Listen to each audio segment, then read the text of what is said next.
들으실 하나님의 말씀은 사도행전 2장 1절에서 13절 말씀이 되겠습니다. 사도행전 2장 1절에서 13절 말씀입니다.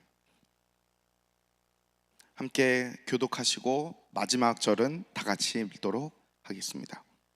오순절 날이 이미 이름에 저희가 다 같이 한 곳에 모였더니 우연히 하늘로부터 급하고 강한 바람 같은 소리가 있어 저희 앉은 온 집에 가득하며 불의 혀같이 갈라지는 것이 저희에게 보여 각 사람 위에 임하여 있더니 다 성령의 충만함을 받고 성령이 말하게 하심을 따라 다른 방언으로 말하기를 시작하니라. 그때 경건한 유대인이 천하 각국으로부터 와서 예루살렘에 우거하더니 이 소리가 남에 큰 무리가 모여 각각 자기의 방언으로 제자들의 말하는 것을 듣고 소동하여 다 놀라 기이 여겨 이르되 보라, 이 말하는 사람이 다 갈릴리 사람이 아니냐? 우리가 우리 각 사람의 나는 곳 방언으로 듣게 되는 것이 어찌미뇨?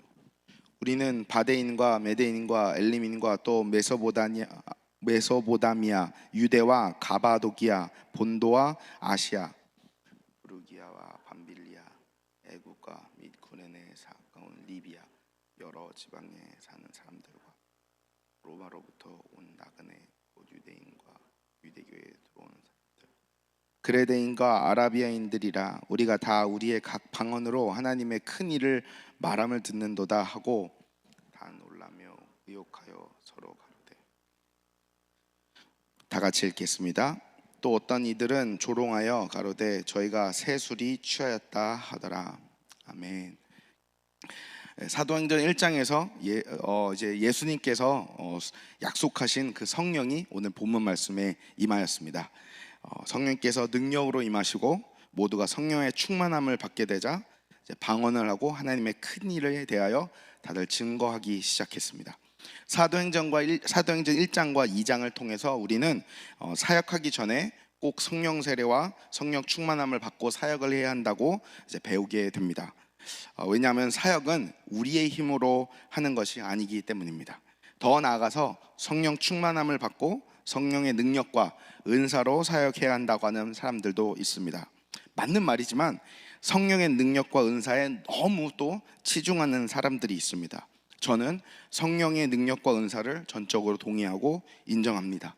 하지만 이것이 전부인 것처럼 가르치는 것은 옳지 않다고 생각합니다. 성령 충만함과 또 능력에 대하여 더 깊게 생각하게 된 어떤 계기가 저에게 있습니다. 신학 수업 중에 저희 교수님께서 어떤 목사님에 대해서 한번 이야기를 해주셨습니다. 그 목사님께서는 큰 교회 담임 목사님이셨고 굉장한 카리스마와 또 성경을 많이 알고 설교도 잘하고 또 근데 그렇게 카리스마 있는데도 사람들에게 친절하고 굉장히 리더십이 있는 목사였습니다.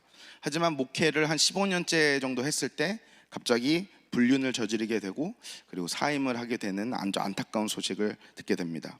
근데 이 아버지, 목사님 아버지의 사임과 불륜과 사임에 대해서 소식을 듣고 보고 이제 마음이 너무 속상한 그 목사님의 아들이 이제 또 다른 은퇴하신 어떤 목사님을 찾아가서 이제 상담을 하게 됩니다.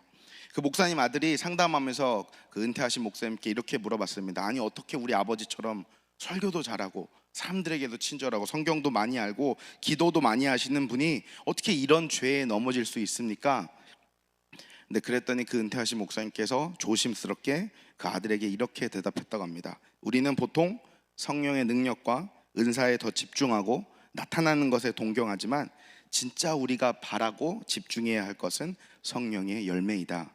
우리는 능력과 은사만 집중하고 간구하면서 정말 중요한 열매를 갈망하지 않고 중요하게 생각하지 않을 때가 너무 많다, 이렇게 라고 대답해 주셨습니다.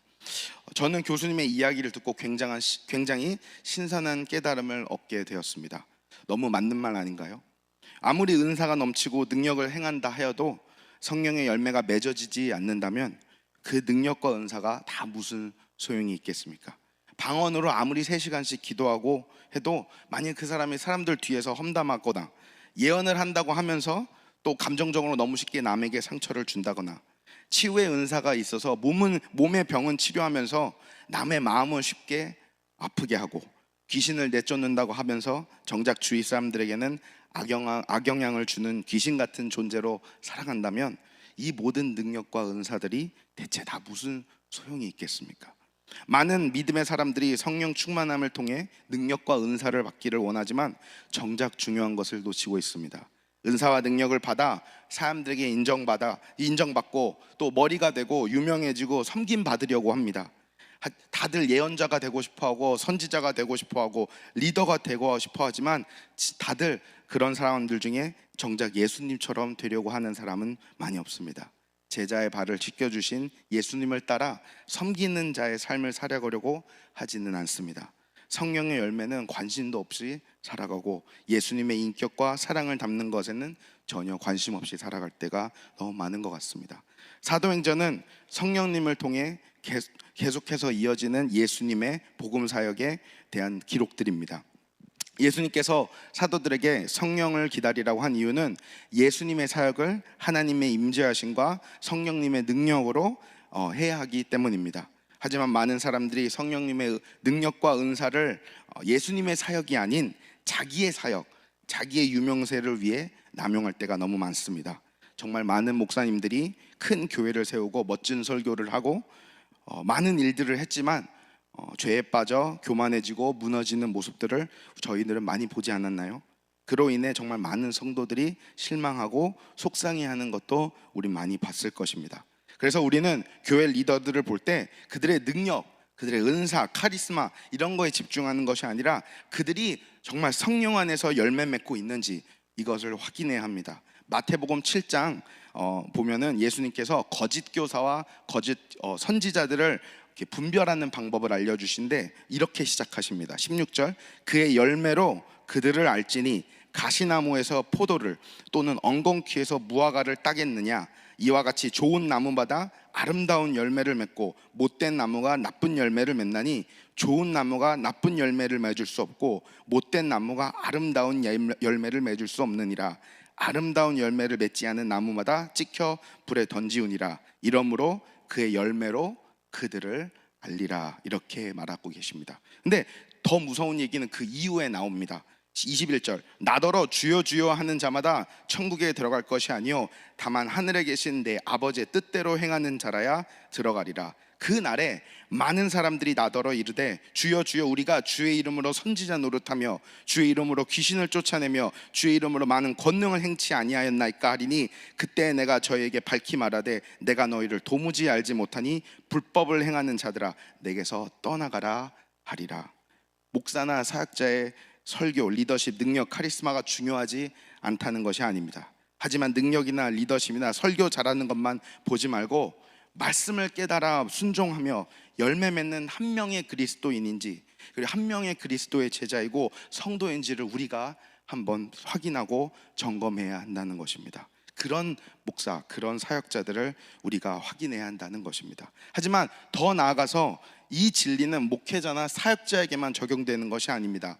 성도인 우리 모두에게 적용되는 것입니다. 많은 성도들도 사역자들처럼 성령의 임하심과 능력과 그런 은사에 대한 말씀을 읽고 나면 말씀에 기록되어 있는 것처럼 그 능력과 은사를 막 간구할 때가 있습니다. 예전에 기억납니다. 막 방언받는 그런 집회, 막 2박 3일 동안 방언받기 위해서 막 하는 그런데 그런 기도 많이 합니다. 방언하게 해주세요, 예언하게 해주세요, 치유의 은사를 주세요 막 기도하지만 하지만 진정한 성도는 그런 은사와 능력보다 먼저 성령의 열매가 맺어지기를 위해서 기도하고 간구해야 합니다. 성도로서 성령님께서 주시는 그 은사나 능력은 조금 없어도 됩니다.